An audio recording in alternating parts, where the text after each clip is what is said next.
All right, so in this lesson, I'm going to talk about the Mauryan Dynasty. And this is part 3 of a 4-part series on classical India. Let's take a moment and go back to Alexander the Great, right? You know about Alexander the Great from our studies of classical Greece earlier in this unit, right? In 327 BCE, Alexander's army invaded northwestern India, kind of at the northern beginnings of the Indus and Ganges rivers, right along, and he conquered as far as the edge of the Indus River. And he was very successful there, and he won his battles, took on, he beat war elephants with horses. Brilliant. I mean, we know Alexander the Great is a brilliant commander. He's very successful, but his troops are just tired. They've been on campaign now for years. They've conquered, Greece and Syria and Palestine and Egypt and northern Mesopotamia and Persia and, western India. They are just tired. And, they kind of rebel and they make him turn back towards Greece. But, his military conquests made an impact on India, obviously. And some of the things that stuck around even after Alexander and his successors left were mathematics and astronomy and philosophy. These all affected the sciences of India, Indian religion and asceticism affected Greece and Rome. Some people argue that this has something to do with why there are similarities between Jesus and Buddha, right? Because Jesus lived in what was the Hellenistic world, although in his lifetime it was part of the Roman Empire, but there's some crossover and some connection there, right? And in fact, the three wise men, if you're familiar with the Christmas story, the three wise men who come and give presents to baby Jesus, likely one of them was an Arab, one of them was a Persian, and one of them was either an African or an Indian, depending on the portrayal. So, lots of crossover and lots of connection here. A lot of it has to do with Alexander's military genius. But again, we're going to keep an eye on these interactions between the Hellenistic and the Indian civilizations, as well as the Roman and the Indian civilizations. All right? But of course, the focus of this lesson is the Mauryan Dynasty. So after the retreat of the Greeks from northwestern India, a man named Chandragupta Maurya stepped into the power vacuum. And this is in the late 300s. I should have put the date on there, and I apologize for that. Steps into the power vacuum, and he conquers his neighboring kings, and he drives out the remaining Greeks, and really sets up a strong local power base. All right? And, Maurya was a very powerful but brutal ruler who did away with local kings and centralized power. And his theories of rule were based on spying and assassinations and unrestrained warfare. And I've talked about these Ganges kings as earlier. I mean, these guys are tough. This was a tough place to do business, and these rulers, did not hold anything back. And, this idea of unrestrained warfare is interesting to me. Very often people will argue, like, should there be rules in warfare? What is fighting fair in war? Do you kill women and children or not? Do you burn down cities, or do you say, hey, come out in the field and fight me like a man? But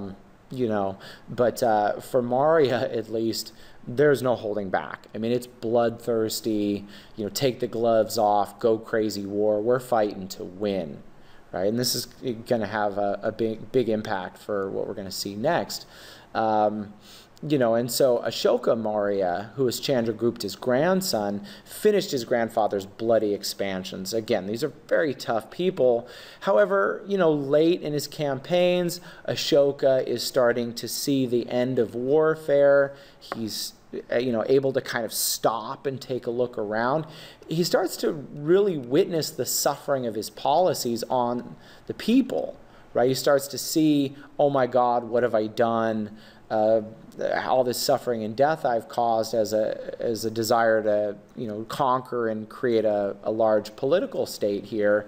And he really has this, moment of insight, and he converts to Buddhism, right? Kind of similar to Constantine. Right? Constantine witnesses the suffering of Christians, and then his mother converts, and Constantine late in his life converts. It's a big moment here. Right, so like Constantine, Ashoka's conversion to Buddhism made it the state religion of the empire. Now that the king or emperor is Buddhist, everybody else has to become Buddhist.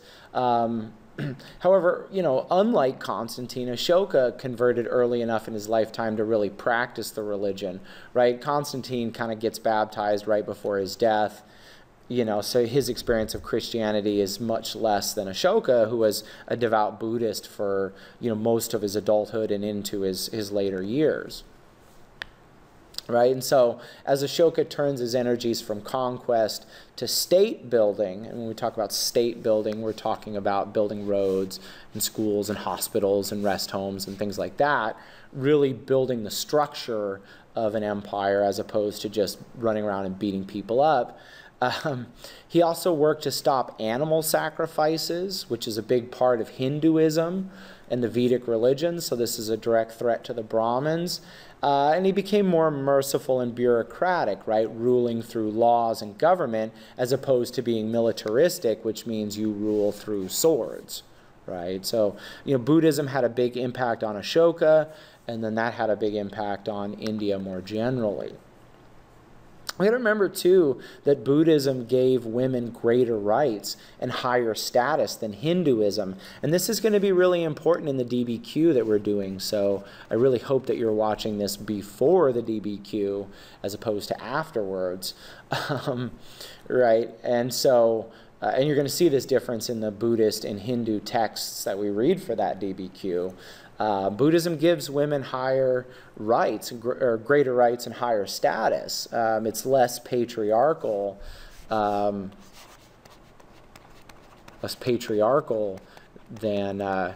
really any of the classical religions, now that I think about it. I think Buddhist is the least patriarchal of the classical religions. And so Ashoka used tax monies to build stupas, which are local temples to the Buddha, right? These are both stupas right here. Kind of similar to the way European kings are going to invest a lot of money in building churches and cathedrals. We're not going to see that till period 3 of world history. He also worked to spread the faith into Tibet to the north, and Sri Lanka to the south, Indonesia to the southeast, Nepal to the north, and eventually into China.